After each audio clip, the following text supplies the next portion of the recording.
Hi, it's Lauren here. So today I want to talk to you about Padmasana or Lotus pose.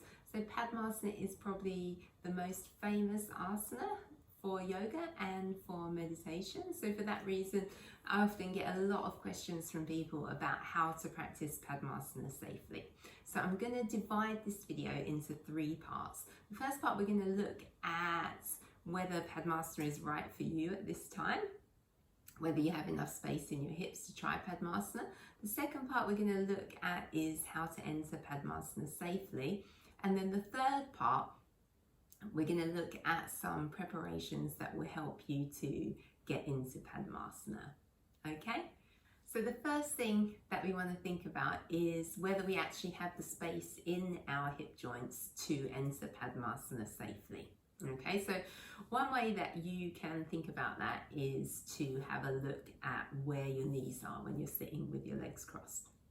So if your knees are on the floor or close to the floor, like mine, then that's a good indicator that you might be able to proceed to the next stage. You have a lot of difficulty sitting on the floor, your knees are higher, finding it difficult to sit up straight. Now we just fast forward to the next bit of the video where you can look at some preparations for Padmasana. Okay, so from here you can maybe try a half Padmasana or a half Lotus. Okay, so to get into a half Lotus, first of all I'm going to move my leg into external rotation, and generally in Ashtanga we're always doing Padmasana with our right leg first. Okay, so I've got that external rotation in my hip, and I want to be careful here that what we want is for our knee joint to, or both the bottom and the top part of the leg to kind of move away from each other. Okay, sometimes when the bottom part of the leg moves towards the top part of the leg, that's when we can feel that pinching sensation in the knee, and that's something that we really want to avoid. Okay, so we really want to proceed with care here because we want to make sure that we don't injure our knees. Injuring our knees can take a long time to heal, and sometimes it can require surgery, so that's really something that we want to avoid. Okay, so proceeding with caution. I've got my leg into external rotation, and then I'm going to slightly flex my foot, and what that does is that protects my knee joint further, and I'm going to lift my foot rather than kind of pulling on the top of the foot. I'm going to lift my foot here, keeping it flexed, trying to keep the knee and the ankle in line, and then I'm going to bring my foot across, kind of the same level as my belly button, into my hip crease. Okay, so from here you can see how you get on here. For some people, depending on your leg length and how open your hip is, your knee might be all the way down to the floor. That's probably a sign that Padmasana is going to be a bit easier for you. Maybe if your knee's here and you haven't got any pain, then that could be a sign that you're okay to proceed.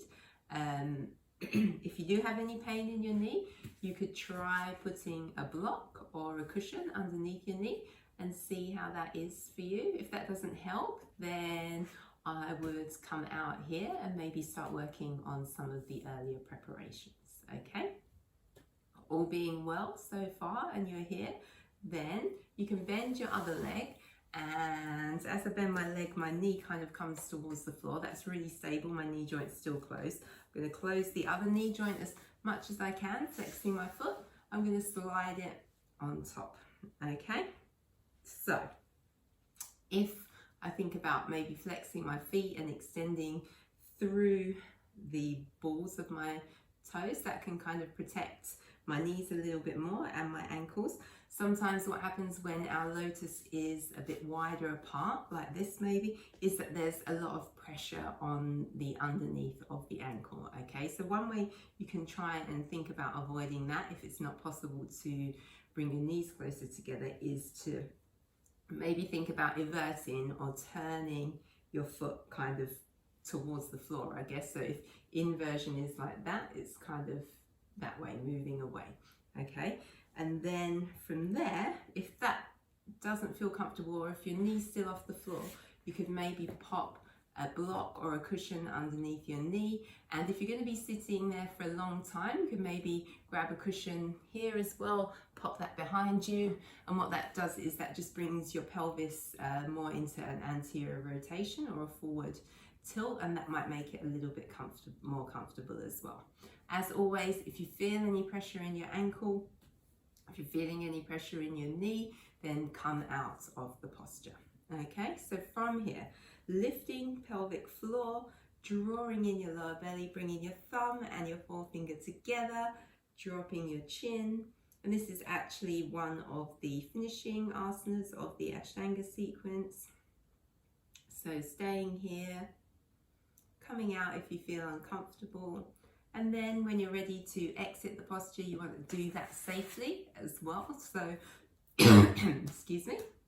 So you're going to release your leg nice and slowly, and then do the same thing on the other side if you need to give your legs a bit of a shake. Brilliant. Okay, so in the last part of this video, we're going to look at some asanas that are going to help you with your Padmasana. Okay, so the great thing about the Ashtanga sequence is that all the way through we've got loads of asanas that are going to help prepare you for Padmasana. From Padmasana, your wide-legged forward bend that's going to stretch your adductors and your hamstrings, to Ardha Baddha Padma Paschimottanasana, where you're practicing half lotus, or if that's not accessible, you've got Janu Shirshasana A, Baddha Konasana. So we've got all of these asanas kind of woven into the series that are going to help us to open our hips with the idea that we're able to sit more comfortably on the floor in meditation. Okay, so I'm just going to show you, I think, 4 other asanas that you can maybe try, maybe in the afternoon time, maybe kind of in more of a restorative or yin way, to help you with Padmasana. So the first asana that we're going to look at is Virasana, or hero's pose. And what this does is it really stretches your quadriceps, the front of your thighs. And what can happen sometimes if you do a lot of running or squatting, jumping around, is that our quadriceps can become tight. And sometimes it can be hard to close the knee joint. Remembering that we want to be able to keep our knee joint closed to sit in Padmasana comfortably.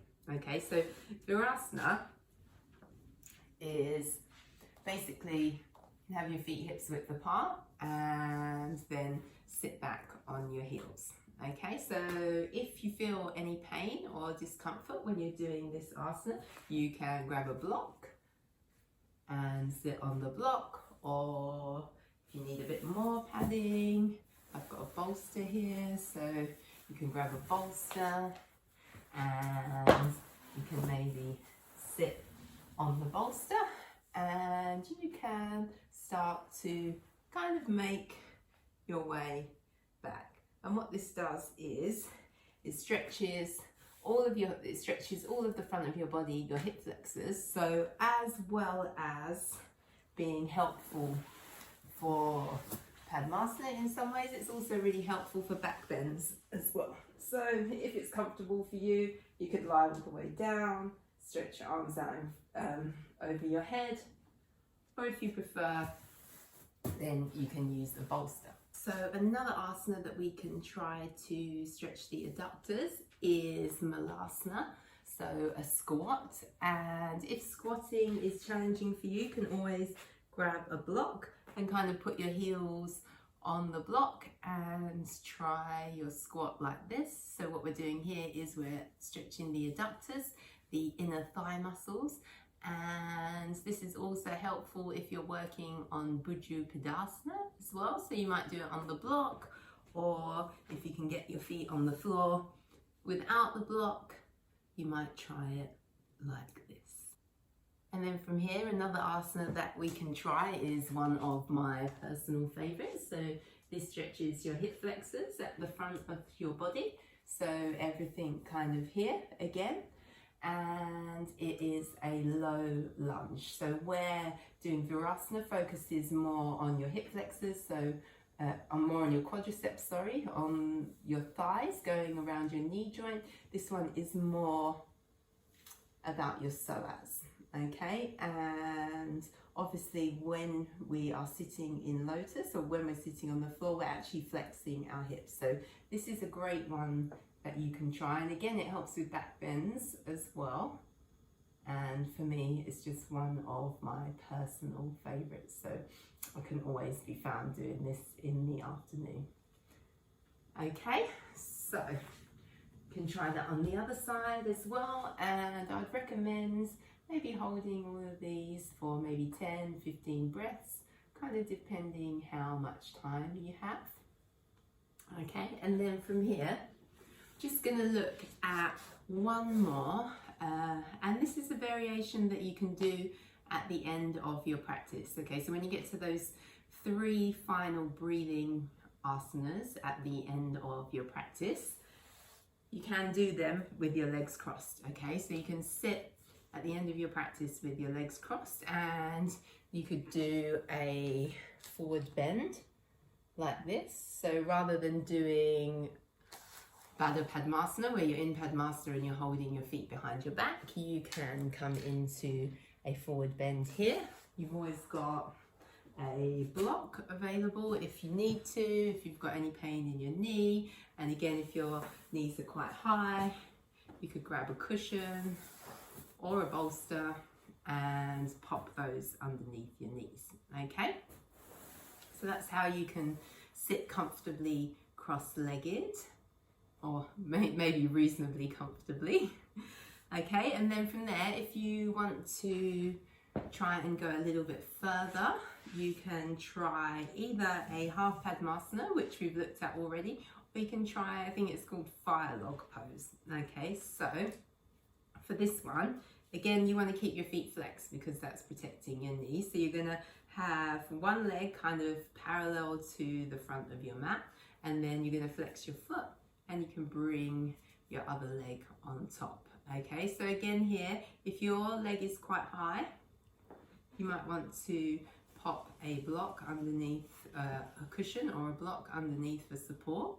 Remember to keep your feet flexed because that protects your knees, and then starting to move into a forward bending shape. Okay, so you can do it with or without the block, making sure, without the cushion, making sure that you don't have any pain in your knee, and then coming forward, hello Baloo, into a forward bending shape. And again, I would maybe stay here in your practice for 10 breaths if you can. Coming out when you're ready, and again, we want to come out really carefully. So keep that foot flexed, protect your knee, release, release, give your legs a little bit of a shake, and then you can try that on the other side. Okay, so now we're gonna bring the other leg, so it's kind of parallel with the front of your mat. Flex your foot, bring your other leg on top, so both feet are flexed. You've got the cushion to pop under your knee if you need to, and then move forward into your forward bending shape. Okay, so kind of putting your arms out in front of you adds a bit more weight to the forward bend. Depending on how it feels in your hips, you might think about reaching your sit bones back and reaching your chest forward. And as always, focusing on your breath. And as I said, you could stay there for maybe 10 or 15 breaths. Slowly walk yourself up and then release your legs. Give your legs a little bit of a shake.